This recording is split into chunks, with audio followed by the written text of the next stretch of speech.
ఇలాంటి ఫ్రాడ్స్ ఒక ఎత్తు అయితే ఇప్పుడున్న ఆందోళన ఏంటంటే ఇవాళ ల్యాండ్ బాగుంటుంది, నా పేరు మీద రిజిస్టర్ అవుతుంది, కానీ ఎవరో అక్కడ లోకల్ బడాబాబులో ఎవరో వచ్చి అది మొత్తం తారుమారు చేసే రికార్డులని, ఆ టైటిల్ డీడ్స్ని కూడా తీసేసి ఎక్కడ నా డబ్బులు పోతాయి. ఇంపాసిబుల్, అది ఇంపాసిబుల్. నేను 4 years అని చూసాను ఈ రోజు వరకు కూడా. మీకు we have a fantastic system. Beat మనము ధరణి అనుకోవచ్చు, లేకపోతే దాని పేరు మారిస్తే రేపు పొద్దున భూభారతి అనొచ్చు. వీ హ్యావ్ ఫెంటాస్టిక్, కర్ణుడికి కవచగుండాల లాంటి సిస్టమ్ అది. ఒక్కసారి మీరు సిస్టంలో అందులోకి ఎంటర్ అయిన తర్వాత మీ వేలు ముద్రబడి అందులో మీ పేరు మీద రిజిస్టర్ అయ్యాక అందులో కబ్జా అనేది ఇంపాసిబుల్, అది సాధ్యం కాదు. కబ్జా జరగడము, డాక్యుమెంటేషన్ మ్యానిపులేట్ చేయడం అనేది సాధ్యం కాదు.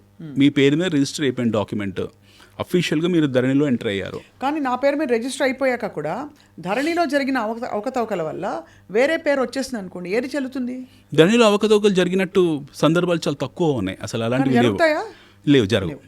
పాసిబుల్ ధరణి అని కాదండి. ఇప్పుడు పేరు మార్చిన భూభారతి అని మారుస్తున్నారు government. Whatever the portal possible కాదు. మీ పేరు మీద ఒకసారి రిజిస్టర్ అయిన తర్వాత అది ఇంకొకరి పేరు మీద మార్చడం అనేది నెక్స్ట్ ఇంపాసిబుల్. అది ఎవరు దాన్ని చేయలేరు unless until the buyer has to come, he has to give an acknowledgement. అతను ట్రాన్స్ఫర్ చేస్తే తప్పిస్తే పేరు మార్చడం అనేది సాధ్యం కాదు.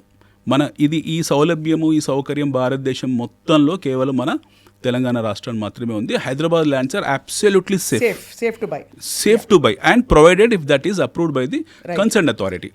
ఇక్కడ మరొక మనం 2 రకాలు మాట్లాడాం. ఒకటి లేని కంపెనీలు సృష్టించి భూములు అమ్మేసి మోసం, అది డైరెక్ట్ మోసం. ఇది ఇక్కడ నేను అడిగింది అవకతవకలు జరిగితే, అంటే లోకలైజ్డ్గా స్టే ఇన్సిడెంట్స్ జరుగుతాయి. ఎవరో లోకలైజ్డ్ గుండాలు కావచ్చు, రౌడీ షీటర్లు వాళ్ళు వచ్చి తీసేసుకుంటారని ఒక భయం ఉంటుంది. మూడోది చట్టపరమైన మార్పులు. ఇప్పుడు Hydraa is something that nobody expected. People who invested started getting, ఇప్పుడు ఆగింది పానికింగ్. ఇలా అంటే సో ఒక రియల్ ఎస్టేట్ వెంచర్ని అప్రోచ్ అవుతున్నప్పుడు ఏ జాగ్రత్తలు తీసుకోవాలి? ఇప్పుడు ఇందులో మౌలికంగా మనం మూడు ప్రశ్నలు మీవి. ఇప్పుడు మనం చూడాల్సిన ఫస్ట్ థింగ్, ఒకసారి ఈ రౌడీలు గుండాలు వచ్చి మీ కబ్జాలు చేస్తారా అనేది ఆ ఇన్సిడెంట్స్ గత 10 సంవత్సరాలు ఎక్కడ లేదు. నాకు తెలిసి మన దగ్గర రౌడీలు గుండాలనే సినిమాలో కనపడుతున్నప్పుడు రియల్ లైఫ్లో అయితే చూసిన దాఖలాలు తక్కువ. ఏదో వైన్ షాప్లో అక్కడ ఉండొచ్చు, అంత ఈజీ కాదు. ఎందుకంటే మన లా and order one of the robust law and order what we have. మన దగ్గర ఈ రోజు ఒక హ్యాండ్ బ్యాగ్ పోయినా సరే గంట సేపట్లో పట్టేసి తెచ్చిచ్చేస్తున్నారు. We have fantastic law and order. మన సిస్టమ్ చాలా అద్భుతంగా ఉంది. We are not like others when it comes to Telangana or when it comes to Hyderabad. వీళ్ళు రౌడీలు గుండాలు రావడం, కబ్జాలు చేయడం అనేది మన సినిమాలో మాత్రమే చూసాం. గతంలో కొన్ని జరుగుంటాయి సంఘటనలు హైదరాబాద్లో కూడా.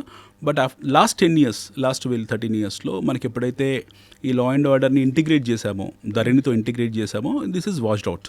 రిటర్న్ ఆఫ్ కేసెస్ అనమాట. ఇంకా అలాంటివి ఏం జరగలేదు. ఎప్పుడు కూడా ఇంక జరిగే పాసిబిలిటీ లేదు. ఇందా మీతో అన్నట్టు ఒకసారి ఒక ప్రాజెక్ట్ అప్రూవ్ అయిన తర్వాత, ఆ ప్రాజెక్ట్లో మీరు బయ్యర్గా చేరిన తర్వాత మిమ్మల్ని టచ్ చేయడం అనేది, your rights will be protected. Your rights are absolutely protected. Yes. Nobody can touch, even God cannot touch you. Okay. No one can touch. There is no authority on this earth which can come and encroach your land, provided if that is registered on your name and provided that particular land has been approved. What are those approvals? DTC approval undi, RERA approval undi. That's enough. It encompasses everything. Absolutely. Yes. That can encompass everything. Now you are going to ask a question, why this Hydra has happened then? Yeah. Okay, so Hydra was an activity. Actually, Hydra is a very good activity where they wanted to clear the encroachments. Backward encroachments ఏవైతే ఉన్నాయో మనకు, especially రోడ్స్ని ఎక్కడైతే encroach చేశారో లేదా lakes encroach చేశారో. We had ఎన్ని lakes ఉండే హైదరాబాద్లో, దగ్గర 300-400 చెరువులు ఉండేవి. ఆ చెరువులు కబ్జా గురి కావడము, అవన్నీ ఆల్రెడీ లాస్ట్ 30-40 yearsలో అక్కడ కాలనీలు వెళ్ళడము, లేదా రోడ్లు రావడము, లేదా షాపింగ్ మాల్స్ అవడం అన్నీ జరిగాయి. So you take example of Kukatpally or Nizampet, all this places. ఇవన్నీ కూడా బ్యూటిఫుల్ ఫెంటాస్టిక్ లేక్స్ ఉండే ఏరియా ఒకప్పుడు. వ్యవసాయదారిత పంటలు ఉండేవి అక్కడ, మీకు ఎన్నో జరిగేవి. లాట్ ఆఫ్ అగ్రికల్చర్ యాక్టివిటీస్ జరిగేది. హబ్స్ కూడా, ఇవన్నీ ఏరియాస్ కూడా. బట్ సిటీ నగరం డెవలప్ అయింది, హెల్ప్లెస్ సిట్యువేషన్లో ఉన్నారు. ఆ టైంలో టౌన్ ప్లానింగ్ వాళ్ళు అప్రూవల్స్ ఇవ్వడము, లేదా ఆ టైంలో మీరు ఇందాక ఏ లోకల్ పొలిటీషియన్ ఎవరో వెళ్ళి ఏదో అప్రూవల్ ఇవ్వడం, ఇవన్నీ జరిగాయి. వీళ్ళందరూ కట్టేసుకున్నారు, వాళ్ళు ఉండిపోయారు. అంటే they are now staying in the houses. No they are the legitimate land owners of the house. ఎందుకంటే ఆక్యుపెన్సీలు ఉన్నారు కాబట్టి. మన చట్టాలు కూడా ఎలా ఉంటాయంటే, ఒక 6 years, 7 years, 10 years ఆ పర్టికులర్ లొకేషన్లో, ఆ పర్టికులర్ ప్లేస్లో ఇల్లు కట్టుకొని నివాస గృహం వేయించుకున్న తర్వాత మనకు కూడా ప్రభుత్వం కూడా పెద్ద అధికారాలు లేవు వాళ్ళని కూల్చేయడానికి. బట్ రీసెంట్ యాక్టివిటీస్ ఏం జరిగాయి, there are especially lake back waters ఏవైతే ఉన్నాయో అవన్నీ కూడా ఎంక్రోచ్ అయ్యాయి. ఈ మధ్య కాలంలో అంటే 15 years బ్యాక్ 10 years బ్యాక్ వాటిని రెగ్యులరైజ్ చేసుకుని లేఅవుట్స్ కింద మార్చుకున్నారు. Hydraa has coming to force to clear the public lands. So ఆ ప్రాసెస్లో 1-2 కొంచెం తొందరపాటు చర్యలు ఉండొచ్చు, but Hydraa is a very good activity. I appreciate CM Revanth Reddy గారి విషయంలో చాలా అద్భుతమైన యాక్టివిటీ హైడ్రా. కానీ నేను అనేది ఏంటంటే హైడ్రాలో మీరు కేవలం ఇది ఒకటే ఇంక్లూడ్ చేయకూడదు. హైడ్రాలో బాటమ్ లైన్ కూడా ఇంక్లూడ్ చేయాలి. Especially money laundering Ponzi schemes ఏవైతే ఉన్నాయో this has to become part of Hydraa.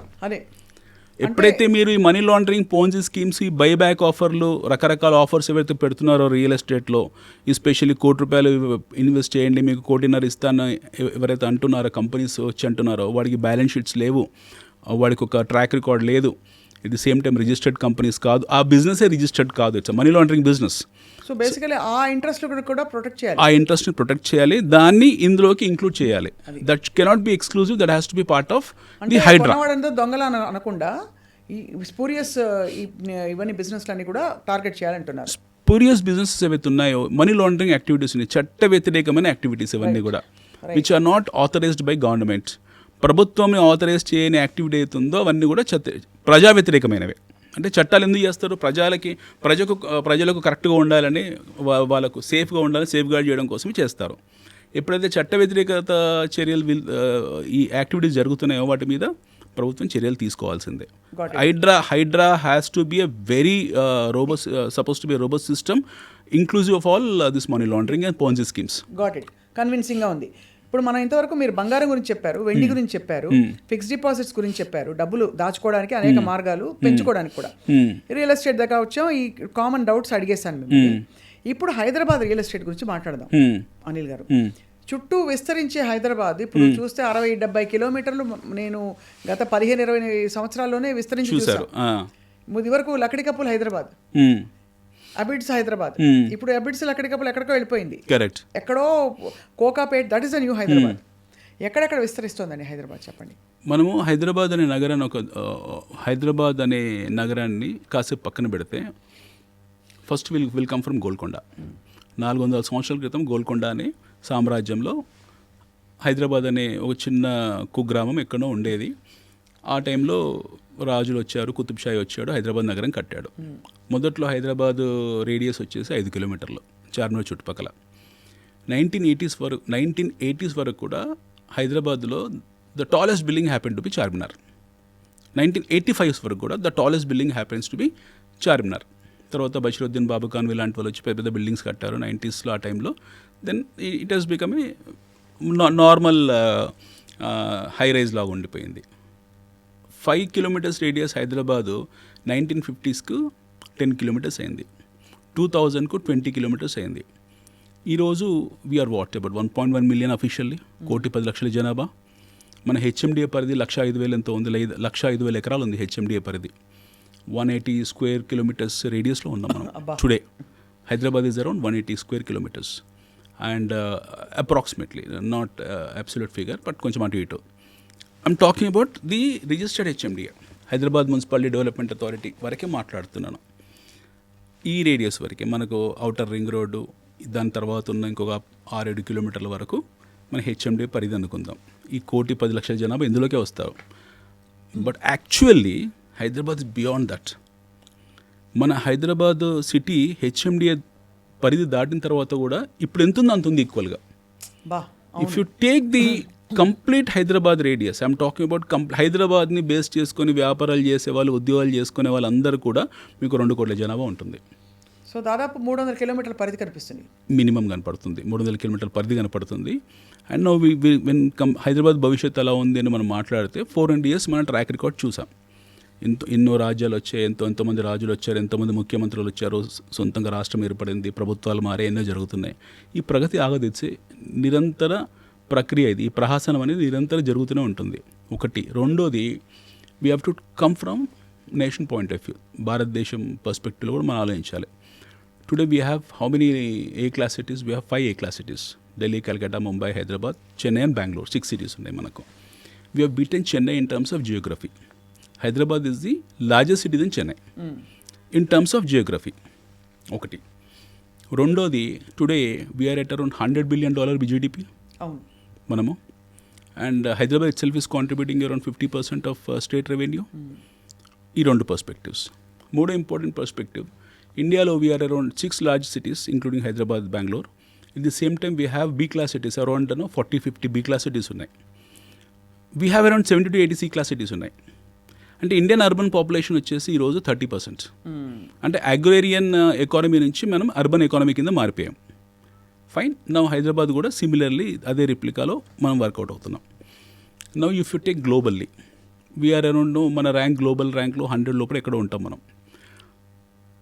If we look at the city perspective, ఒకప్పుడు మనము ఇండియా ఏదైతే ఉందో we are part of Asia Pacific అనేవాళ్ళు మనని.